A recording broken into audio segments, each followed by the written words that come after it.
कहता हूं, यह किसान बिल अगर वापस नहीं होता है, नरेंद्र मोदी अड़ जाते हैं, तो 84 करोड़ देश की जनता को फांसी मिलेगी। यानी उनकी मृत्यु तय है, उनका खत्म होना तय है, उनका अंत तय है। सिर्फ एक व्यवस्था खत्म नहीं होगी, सिर्फ किसानी कृषि खत्म नहीं होगा, 84 करोड़ देश की जनता मार दी जाएगी इस किसान बिल के जरिए। कैसे, मैं बताऊंगा अभी बहुत थोड़े से समय में। और अगर, अब सबसे बड़ी बात कि अगर नरेंद्र मोदी इस किसान बिल को वापस ले लेते हैं, अगर नरेंद्र मोदी इस किसान बिल को वापस ले लेते हैं मेरे दोस्तों, तो नरेंद्र मोदी नहीं बचेंगे, नरेंद्र मोदी फांसी पर चढ़ेंगे, नरेंद्र मोदी का राजनीतिक कैरियर खत्म हो जाएगा और शायद नरेंद्र मोदी भी खत्म हो जाए। अब ये इस एंगल को समझिए। तो आखिर इस बिल में ऐसा है क्या? और जानबूझकर नरेंद्र मोदी ने इतना बड़ा रिस्क, इतना बड़ा खतरनाक कदम क्यों उठाया? मेरे दोस्तों, ये बिल नरेंद्र मोदी ने लाया ही नहीं है, यह बिल नरेंद्र मोदी का है ही नहीं, यह बिल अडानी और अंबानी का है, यह बिल अमेरिका और चीन का है, यह बिल सिर्फ भारत नहीं दुनिया के पूंजीवादी ताकतों का है, यह बिल वॉलमार्ट, अमेजॉन का है, यह बिल अलीबाबा का है जो चाइना की कंपनी है, वॉलमार्ट और अमेजॉन जो अमेरिका की कंपनी है उनका है, या अडानी अंबानी का, यहां जिनको आप सामने देख रहे हैं उनका है। यह बिल नरेंद्र मोदी का है ही नहीं। और यह बिल लाने से पहले नरेंद्र मोदी इस पर खूब सोचे होंगे, खूब विचार किए होंगे कि यह उनके लिए फांसी का फंदा है, उनके राजनीतिक कैरियर का अंत है। इस पर खूब विचार किए होंगे, खूब मंथन किए होंगे, लेकिन फिर भी लेके आए। क्यों? आप सोच के देखिए। यह बिल लाए इसलिए नरेंद्र मोदी क्योंकि उनके पास कोई रास्ता नहीं था, क्योंकि नरेंद्र मोदी ने प्रधानमंत्री की कुर्सी ही इसी समझौते के तहत ली थी, क्योंकि नरेंद्र मोदी प्रधानमंत्री इसी शर्त के साथ बने थे, इस बिल के शर्त के साथ बने थे। ये बिल लाकर ही रहेंगे और ये बिल लाएंगे, इसीलिए वो प्रधानमंत्री बने थे। उसका पहला चरण था किसान भूमि अधिग्रहण, वो नहीं कर पाए। ये काम वैसे भी हो जाता तो उस माध्यम से नहीं कर पाए। ये दूसरा माध्यम तब अपनाया गया कि ये 3 बिल लाया जाए। और इस 3 बिल को मैं क्यों कह रहा हूं कि यह फांसी का फंदा है, नरेंद्र मोदी के लिए या किसानों के लिए, दोनों में से एक। अब या तो किसान रहेंगे, इस देश की 84 करोड़ जनता रहेगी, या नरेंद्र मोदी रहेंगे। आप ये मान के चलिए। कैसे? अब इस बात को गौर से समझिए। इस बिल में कहा गया है मेरे दोस्तों, इस बिल का मेन पार्ट जो है, जो पूंजीवादी ताकतें, पूंजीवादी तत्व, पूंजीवादी लोग या अमेरिका और चीन इस बिल में उनके लिए क्या मुख्य है? उनके लिए मुख्य यह है कॉन्ट्रैक्ट फार्मिंग। तो पूंजीवादी ताकतें, वॉलमार्ट, अमेजॉन और विदेशी ताकतें, अडानी, अंबानी, देसी ताकतें, इन सबों ने मिलकर के यह बिल बनाया है। तो उनका बिल क्या था? उनकी जरूरतें क्या थी? कॉन्ट्रैक्ट फार्मिंग के जरिए देश के कृषि को अपने हाथ में लेना। अब नरेंद्र मोदी से सवाल समझिए या इसका विस्तारण कि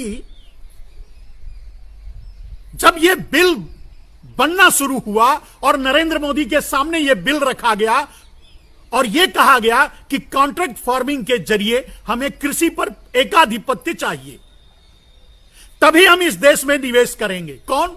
Walmart, Coca Cola, Amazon, Alibaba, ये सब या विदेशी ताकतें या विदेशी कंपनियां या देसी अडानी अंबानी। हमें देश के जमीनों पर कब्जा चाहिए। ठीक है, क्यों चाहिए? क्योंकि जब वो सारी दुकानें, रिटेल्स की दुकानें हर छोटे बड़े कस्बे में वो कर रहे हैं, तो वहां बेचेंगे क्या? तो उनको बेचने के लिए पूरा आधिपत्य चाहिए, और जो कृषि में अनाज होता है, जो कृषि से पैदा होता है उत्पादन, वो चाहिए। पहले वो बिस्किट बनाकर बेचते थे, आटा बनाकर बेचते थे, लेकिन उससे संतुष्ट नहीं है। वो चाहते हैं कि वो सीधे अनाज ही उनके हाथ में, रॉ मटेरियल ही उनके हाथ में आ जाए। ये उनकी डिमांड थी। तो बिल क्या लाया गया कि कॉन्ट्रैक्ट फार्मिंग। ठीक है, फिर जब ये इस बिल पर बहस हो रही थी नरेंद्र मोदी और इन बिचौलियों के, इन उद्योगपतियों और पूंजीपतियों के द्वारा, देसी विदेशी, तो प्रस्ताव यह रहा कि अगर कॉन्ट्रैक्ट फार्मिंग लागू किया जाता है तो कॉन्ट्रैक्ट फार्मिंग में आने में किसान बहुत समय लगाएंगे, काफी समय लगेगा, तब वो किसान कॉन्ट्रैक्ट फार्मिंग में आएंगे। यानी मेरे कहने का अर्थ यह है कि यह प्रस्ताव था, यह प्रस्ताव धीरे धीरे लागू होगा, कॉन्ट्रैक्ट फार्मिंग धीरे धीरे लागू होगा। तो कॉन्ट्रैक्ट फार्मिंग जब धीरे धीरे लागू होगा, लेकिन उनको तत्काल पूरे कृषि उत्पादन पे कब्जा चाहिए, पूरे कृषि क्षेत्र पर कब्जा चाहिए। तो कैसे होगा? तो कॉन्ट्रैक्ट फार्मिंग हमें चाहिए, लेकिन उसके साथ दूसरा कि हम कॉन्ट्रैक्ट फार्मिंग करके क्या करेंगे। पूंजीपतियों का प्रस्ताव कि हम कॉन्ट्रैक्ट फार्मिंग करके क्या करेंगे, हम उत्पादन सीधे किसानों से लेके क्या करेंगे, क्योंकि अभी प्रतिबंध है, हम इतने 200 टन या 400 टन या 1000 टन हम इससे ज्यादा रख नहीं सकते। तब दूसरा प्रस्ताव, दूसरा बिल बना कि भंडारण की क्षमता भी उद्योगपतियों के हाथ में दिया जाए। तब यह दूसरा बिल बना, भंडारण की क्षमता वाला, क्योंकि भंडारण कर सकेंगे तभी तो उद्योगपति कॉन्ट्रैक्ट फार्मिंग में आएंगे। कॉन्ट्रैक्ट फार्मिंग से जब वो अनाज पैदा होगा और अनाज सीधे उद्योगपति के हाथ में जाएगा, तो उसे कैसे वो रखेंगे अपने कब्जे में, अपने घर पे, अपने गोडाउन में कैसे रखेंगे? जब उन्हें भंडारण का पावर होगा। तब यह दूसरा बिल बनाया गया भंडारण की क्षमता का, लेकिन नाम दिया गया कि किसानों को भंडारण की छूट दी जा रही है, लेकिन यह उद्योगपतियों को भंडारण की क्षमता को बढ़ाया गया, यानी उनको पूरी छूट दी गई भंडारण की क्षमता का। तब यह बना दूसरा बिल। दोस्तों, बात यहां भी नहीं बनती है। अब भंडारण तो करेंगे, उन उद्योगपतियों ने प्रस्ताव रखा, भाई हम भंडारण तो करेंगे, भंडारण की क्षमता हमारी पूरी हो गई, चलो कॉन्ट्रैक्ट फार्मिंग से भी हम अनाज लेंगे, लेकिन हमारा सबसे बड़ा जो रोड़ा होगा वो छोटे और मझोले किसान होंगे। छोटे और मझोले किसान मंडी में भी अनाज नहीं बेचते और वो बाजार में भी अनाज नहीं बेचेंगे, वो अपने खाने के लिए रख लेते हैं या अपनी जरूरत के लिए रखते हैं। उन्हें पूरे कृषि उपज पे कब्जा चाहिए था। तब क्या हुआ?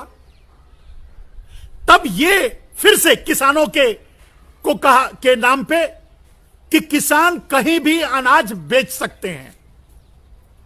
तो जैसा कई बार बता चुका हूं, किसान को अनाज बेचने से पहले भी मना नहीं था, भंडारण से भी पहले नहीं मना था। तो किसान कहीं भी अनाज बेच सकते हैं। इस बहाने से यह कहा गया कि किसान कहीं भी अनाज बेच सकते हैं, मतलब यह छूट दी गई उद्योगपतियों को कि उद्योगपति कहीं भी अनाज खरीद सकते हैं और अनाज बेच सकते हैं। कहीं भी का अर्थ क्या है जानते हैं? कहीं भी अनाज बेच सकते हैं। यह नहीं है कि कोई किसान कहीं भी ले जाकर अनाज बेचेगा। इसका अर्थ यह है कि उद्योगपति कहीं भी अनाज खरीदेंगे तो उसका ट्रांसपोर्टेशन करके कहीं भी ले जा सके।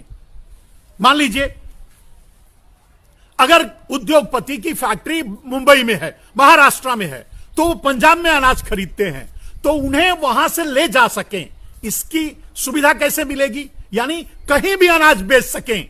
अगर किसानों के नाम पे कहोगे कि कहीं भी अनाज बेच सकें, तो वो खरीद कर, तभी वो खरीद कर उसका ट्रांसपोर्टेशन कर पाएंगे।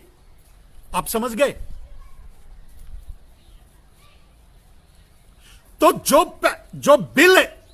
बिल बना, ये बिल एक दूसरे का पूरक है। और नरेंद्र मोदी ये कह रहे हैं कि ये किसानों के लिए बिल बना। अब यही ये साजिश का हिस्सा है जो आप समझिए। और इस एंगल को किसानों को भी पकड़ना चाहिए। इस एंगल पर किसानों को भी बात करनी चाहिए या सरकार से सवाल करना चाहिए कि इन तीनों बिल में नरेंद्र मोदी अगर यह कहते हैं कि किसान अपने अनाज दलहन तिलहन का भंडारण कर सकते हैं, यह पहला बिल है, लेकिन इसका अर्थ खत्म हो जाता है, इसका अस्तित्व खत्म हो जाता है तब जब कॉन्ट्रैक्ट फार्मिंग लागू हो जाता है। तो जब कॉन्ट्रैक्ट फार्मिंग लागू हो जाएगा मेरे दोस्त, जब किसान के खेत से, जमीन से, किसान के खेत से सीधे पहले ही सौदा करके पूंजीपति उसका अनाज ले लेंगे, तो किसान भंडारण क्या करेगा और कहीं भी ले जाकर बेचेगा क्या? आप समझ गए साजिश? यह है क्रिमिनलाइज साजिश। मैं क्यों कह रहा हूं कि यह नरेंद्र मोदी के लिए फांसी का फंदा बनेगा? क्योंकि नरेंद्र मोदी के पास काउंटर करने के लिए इन बातों का जवाब नहीं है। नरेंद्र मोदी से सीधे, या जो भी किसान आंदोलन में डटे हुए हैं, हम उनके साथ हैं। अब उनको सवाल यह उठाना चाहिए कि आपने कॉन्ट्रैक्ट फार्मिंग का बिल लेके आए। कॉन्ट्रैक्ट फार्मिंग का बिल एक पार्ट है। तो कॉन्ट्रैक्ट फार्मिंग जब लागू हो जाता है तो पहला पार्ट यानी किसान कहीं भी बेच सकते हैं, पहला पार्ट किसान भंडारण कर सकते हैं और कभी भी अपना अनाज बेच सकते हैं। इसका अर्थ क्या है? यह नल एंड वाइड हो गया। जब कॉन्ट्रैक्ट फार्मिंग, समझ गए होंगे आप, जब कॉन्ट्रैक्ट फार्मिंग के जरिए किसानों का अनाज सीधे उद्योगपति ले ही लेगा, तो किसान भंडारण क्या करेगा और बेचेगा क्या? जरूरत ही कहां रह गई? यानी जब कॉन्ट्रैक्ट फार्मिंग है तो पहले बिल की जरूरत नहीं है, किसान के लिए नल एंड वाइड बिल है। लेकिन फिर भी यह लाया गया, क्यों? क्योंकि जो छोटे और मझोले किसान हैं, उन जो बाजारों में बेचते हैं, उन पर भी कब्जा कर लिया जाए, उसे भी खरीद लिया जाए। और सबसे बड़ी बात, भंडारण की जरूरत किसान को नहीं थी, क्योंकि कॉन्ट्रैक्ट फार्मिंग पूंजीपति करेंगे। जब अनाज लेंगे तो भंडारण तो करना ही पड़ेगा, भंडारण नहीं करेंगे तो लेंगे क्यों? यानी कॉन्ट्रैक्ट फार्मिंग को इंप्लीमेंट करवाने के लिए पहला बिल, यानी किसानों के लिए भंडारण की छूट और जब चाहे तब बेचें की छूट जो है, वो पहला मतलब अंतिम बिल, तीसरा बिल कॉन्ट्रैक्ट फार्मिंग को इंप्लीमेशन के लिए लाया गया। अब देखिए पूंजीपतियों की साजिश, ये नरेंद्र मोदी का भी गला दबा करके, वैसे भी नरेंद्र मोदी चपरासी हैं, खुद कहते हैं चौकीदार हैं, पूंजीपतियों के दरवाजे पर बंधे हुए कुत्ते हैं, तो उनसे जो करवाया जाएगा करेगा, लेकिन करेंगे, यह अलग बात है। लेकिन इतना रिस्क नरेंद्र मोदी भी नहीं लेते, उनसे भी जबरदस्ती इतना बड़ा रिस्क, मतलब उनके राजनीतिक करियर को भी दांव पर लगाया गया, यह पूंजीपतियों के हितों को के लिए, और यह पूंजीपतियों ने लगाया, यानी यह बिल पूंजीपतियों ने बनाया। अब इस बात को समझ गए होंगे कि तीसरा बिल कॉन्ट्रैक्ट फार्मिंग अगर लागू होता है तो पहला बिल किसानों के लिए जो कह रहे हैं नरेंद्र मोदी, उसका कोई अर्थ नहीं बचता, क्योंकि जब कॉन्ट्रैक्ट फार्मिंग से किसानों से सीधे अनाज पूंजीपति ले ही लेंगे तो किसान भंडारण क्या करेंगे और बेचेंगे क्या? जब चाहे तब बेचे, वो बेचेंगे क्या? यानी इसका कोई अर्थ नहीं है। लेकिन फिर भी इस बिल को लाया गया। क्यों लाया गया? क्योंकि भंडारण की जरूरत कॉन्ट्रैक्ट फार्मिंग वालों के पूंजीपतियों को चाहिए था। समझ गए? अब आते हैं मेरे मित्र दूसरे बिल पे। दूसरा बिल क्या है कि कहीं भी ले जाकर के किसान बेच सकते हैं। यह किसानों को भरमाने, किसानों की बात, मतलब कहीं भी ले जाकर बेच सकते हैं, यह किसानों के लिए नहीं है। फिर किसके लिए है? तो कॉन्ट्रैक्ट फार्मिंग के जरिए जो आपके जमीन से उपजा हुआ अनाज पूंजीपति लेंगे और बाजार से जो छोटे मोटे किसानों से जो कॉन्ट्रैक्ट फार्मिंग के अंदर नहीं आएंगे, वो भी बेचने जाएंगे, वो भी बाजार से पूंजीपति खरीद लेंगे, तो उसको ट्रांसपोर्ट करके अपने गोडाउन तक ले जाने के लिए,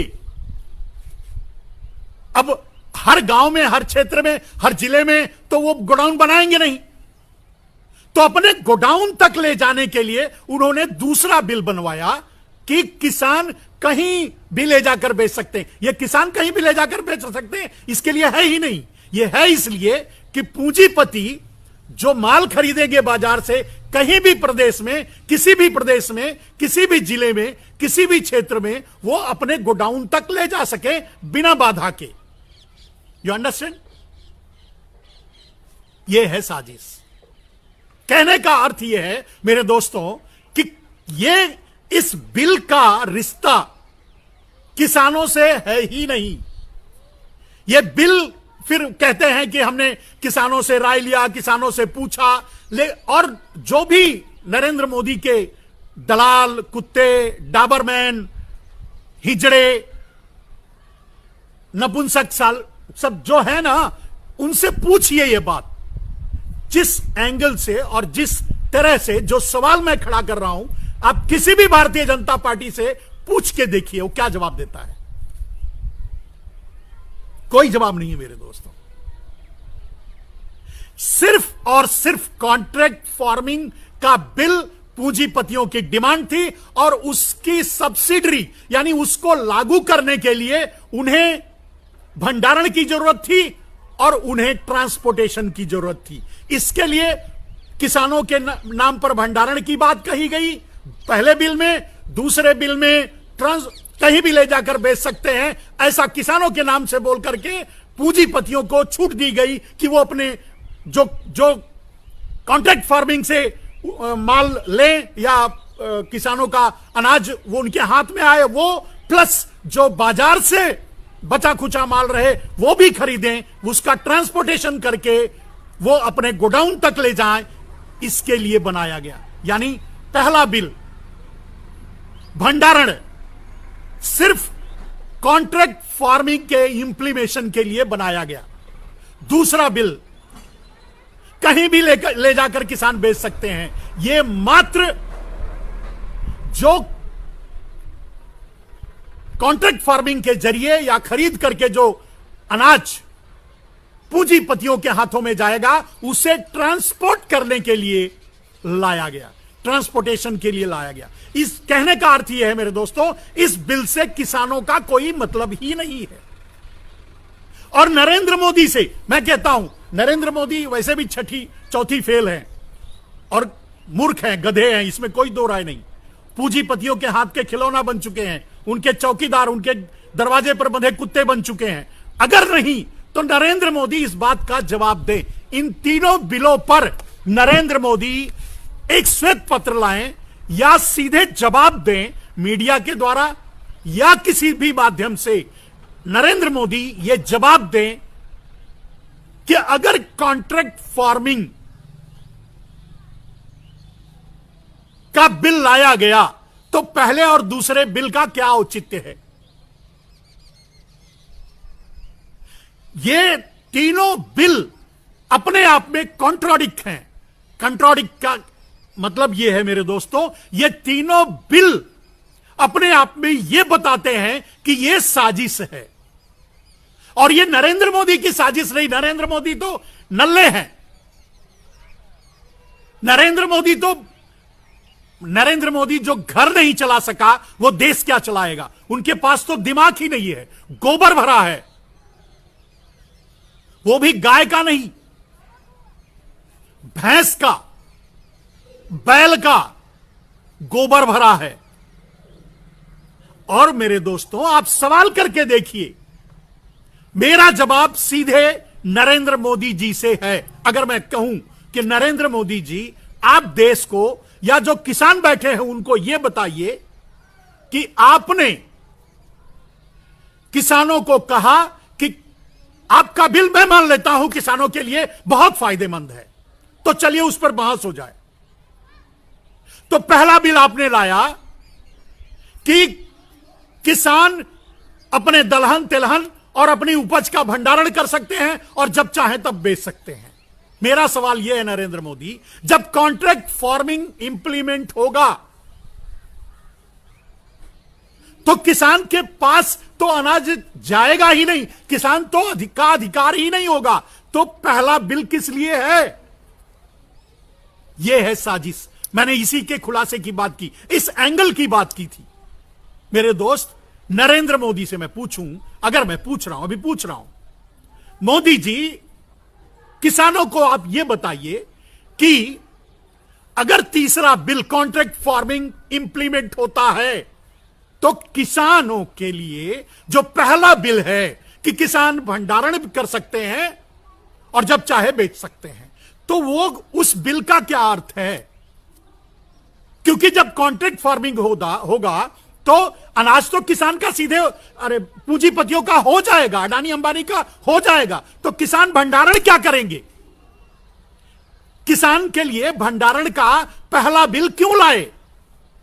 वो किस लिए है? नरेंद्र मोदी के पास जवाब नहीं है। और मोदी जी अगर है हिम्मत तो अपने पूरे मैं भिड़ना चाहता हूं, अपने पूरे मजमे को लगा दो, अपने पूरे डाबरों को लगा दो मेरा लाइव रोकने के लिए, मेरा टाइमलाइन स्लो करने के लिए, लोगों तक नहीं पहुंचने देने के लिए। लगा दो, जो करना है कर लो, लेकिन इस सवाल का जवाब दो कि अगर तीसरा बिल कॉन्ट्रैक्ट फार्मिंग इंप्लीमेशन होता है तो पहले बिल का क्या अर्थ है? पहला बिल किसके लिए लाए, क्यों लाए? क्योंकि जब किसान के पास अनाज ही नहीं रहेगा, कॉन्ट्रैक्ट फार्मिंग के जरिए पूंजीपतियों का हो जाएगा, तो वो भंडारण क्या करेंगे और बेचेंगे क्यों? कहां बेचेंगे, क्यों बेचेंगे, कैसे बेचेंगे?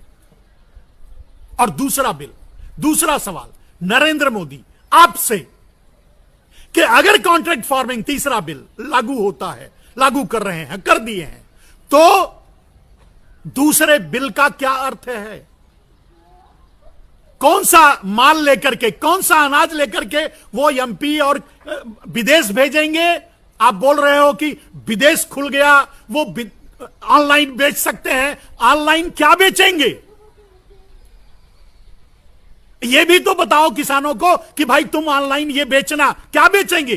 तुम तो कॉन्ट्रैक्ट फार्मिंग कर दिए। तो जब कॉन्ट्रैक्ट फार्मिंग के जरिए किसानों का अनाज ही पूंजीपतियों का हो गया, तो किसान ऑनलाइन क्या बेचेंगे? दूसरे प्रदेश में ले जाकर क्या बेचेंगे? ये बताओ। मेरे दोस्त, ये है वो एंगल जिस पर अभी तक बात नहीं हो रही है।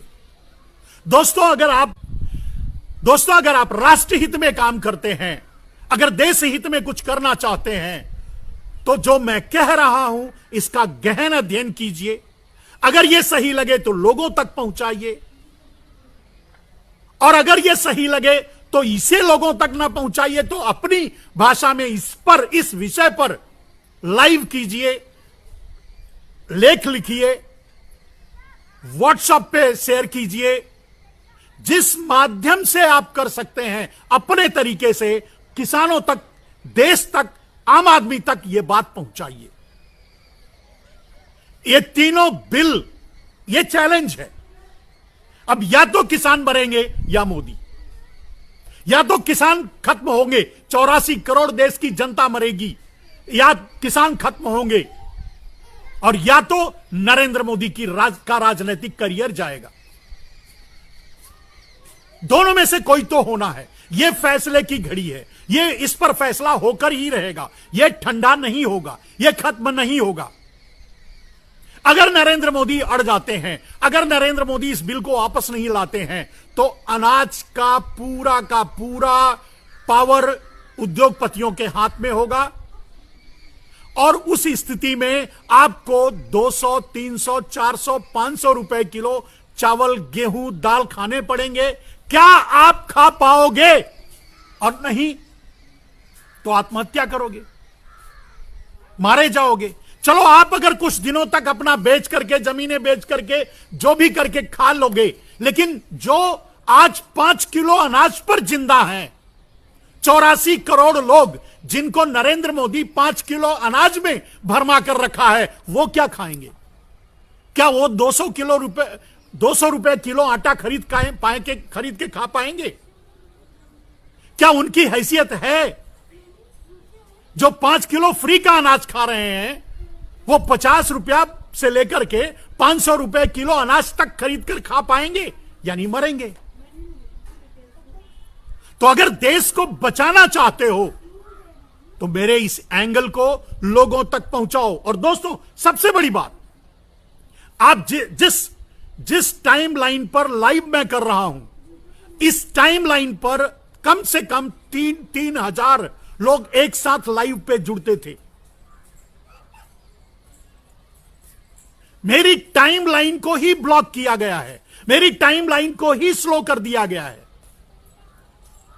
आप अगर इसे बचाना चाहते हैं तो इसे किसी भी माध्यम से तुरंत कॉपी, पेस्ट, कट, डाउनलोड, जिस माध्यम से भी हो, आम आदमी तक पहुंचाइए।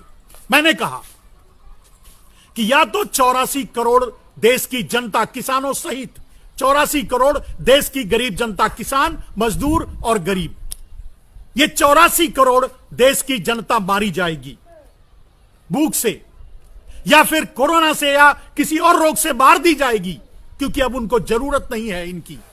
और या तो नरेंद्र मोदी जाएंगे। अगर यह किसान बिल वापस हुआ तो पूंजीपति वॉलमार्ट, अमेरिका, चीन, अडानी, अंबानी मोदी को नहीं छोड़ेंगे। और अगर यह बिल वापस नहीं हुआ तो अडानी, अंबानी, चीन, अमेरिका 84 करोड़ भारतवासियों को नहीं छोड़ेंगे। नरेंद्र मोदी ने देश को इस हालत में पहुंचा दिया है, डू और डाई की स्थिति में, करो या मरो की स्थिति में। आज सीधे Adani, Ambani, Alibaba, Walmart, America, चीन से सीधे भारत का युद्ध है। और आप जानते हैं मेरे दोस्तों, युद्ध का अंत सबसे पहले जयचंद की मृत्यु से होता है। गद्दार हमेशा मारा जाता है और पहले मारा जाता है। अब बलि चढ़ेगी। 84 करोड़ भारतवासी या तो इन पूंजीपति अडानी, अंबानी, वॉलमार्ट, विदेशी, देसी पूंजीपतियों के शिकार हो जाएंगे, और या नरेंद्र मोदी। आपको तय करना है आप किसे बचाओगे। आपको लगता है कि 84 करोड़ जनता मर जाए ठीक है, तो आप मोदी के साथ खड़े हो जाइए। और अगर आपको लगता है कि मोदी का राजनीति से विदाई जरूरी है, तो आप किसानों के साथ खड़े हो जाइए। तय आपको करना है, आप जो चाहे तय कर लीजिए। आज के लिए बस इतना ही। जय हिंद, वंदे मातरम।